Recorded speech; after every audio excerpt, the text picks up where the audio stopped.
was really interesting. Thank you, Amber. And I'll try and be really short here today. First of all, because I'm absolutely starving. Second of all, because I really like questions from the audience. I would like to leave some time for questions from the audience at the end. So, my name is David Bratzer, and I'm here representing law enforcement against prohibition.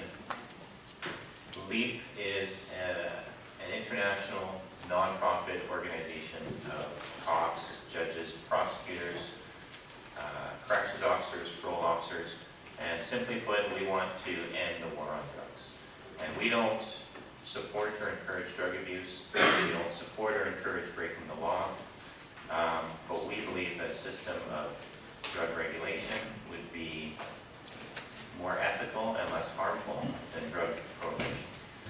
And after 40 years of heavy enforcement by police officers and law enforcement agencies around the world, we see that drugs are cheaper, they're more potent, and they're more available than ever before. So LEAP is it's a fantastic organization. We started with 5 founding members in 2002.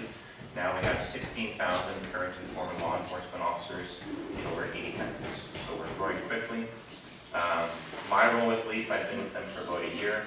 I do a lot of work in Canada for them. I also manage their new blog that we just launched, which is copssaylegalize.blogspot.com.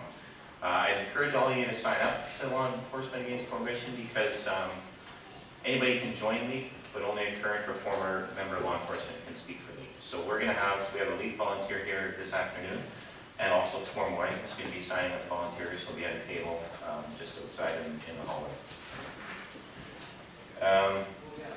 Now I'm also a serving police officer.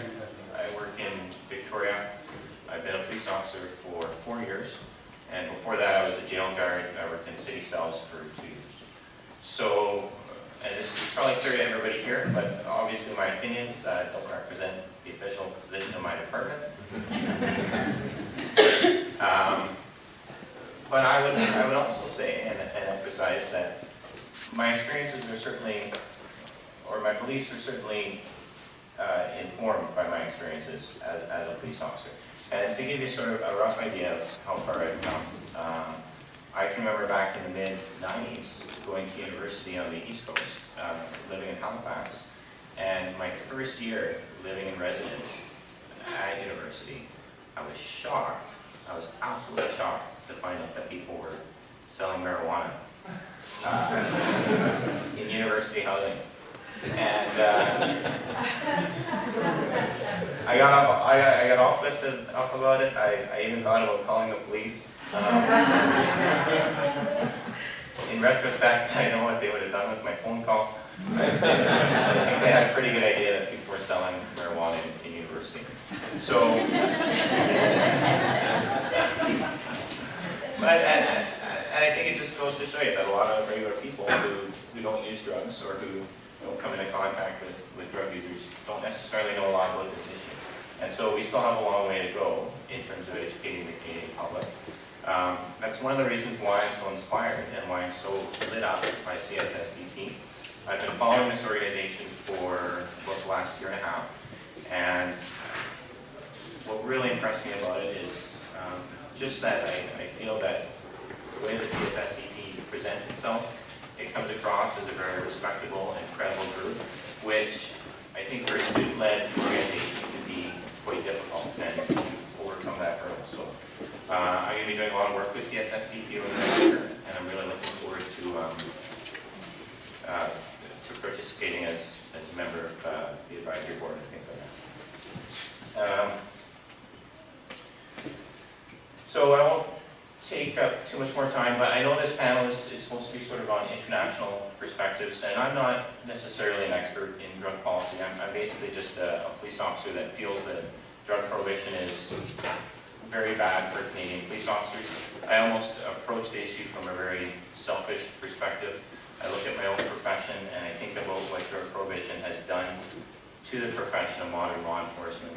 And I believe that it has alienated us, police officers, from the communities that we serve.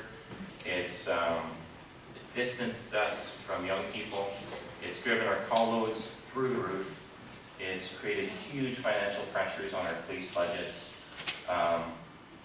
It has resulted in drug-related police corruption, even though the vast majority of serving police officers are good and honorable men and women.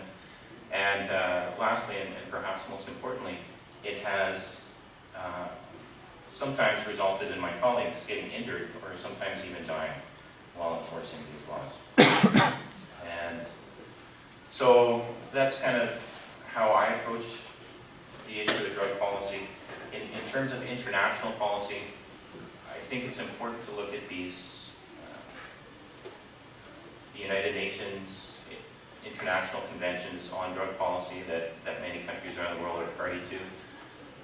If you look at Portugal, for example, which decriminalized drugs across the board, one of the factors that, if you listen to interviews with their politicians and the drug addiction experts in that country, one of the factors that was behind their decision to decriminalize rather than perhaps legalize and regulate some of these substances was the fact that they were party to these international agreements. And so I think for Canada, I think we have a couple of different options. One is that we can ignore these agreements. Two is that we can withdraw them. And then number three would be that we could change these agreements. And I think if you look at the first option, ignoring them, I don't like that. I kind of believe in world cooperation. Although I know there's a lot of countries out there that do ignore other international agreements. So I don't necessarily like that option of just ignoring a commitment that we've made to the global community. I think the second option, to withdraw from these agreements entirely, for a made in Canada solution perhaps, may be something that we have to do as a last resort. But I think there's some drawbacks there as well, because some people might then view Canada as a country that has isolated itself from the rest of the world community. And then lastly, the third option is something that really inspires me, and that's for Canada on the world stage to become a leader and to try and change these agreements. And by this, I don't necessarily mean the Canadian government trying to impose on other countries a system of regulations of, say, how marijuana should be regulated, how cocaine or heroin should be regulated. What I mean by this is that perhaps these agreements should not be focused at all on domestic drug policy, but rather limited to agreements on export controls. Every nation is sovereign and has the right to determine, or at least have a measure of control, of what drugs flow across its borders. So I think that it's good that we have these agreements, but perhaps they should be more properly focused on import and export controls rather than dictating to each country how they're going to run their internal drug policies. So that's all I have to say. Certainly in the question period, if you have questions, I'd love to hear them on any topic. And I think Judith is going to talk a little bit about the United States and its relationship to Canada, and so that will sort of perhaps follow up on sort of my ideas about these international agreements that we're party to the United Nations. But thank you very much for your time.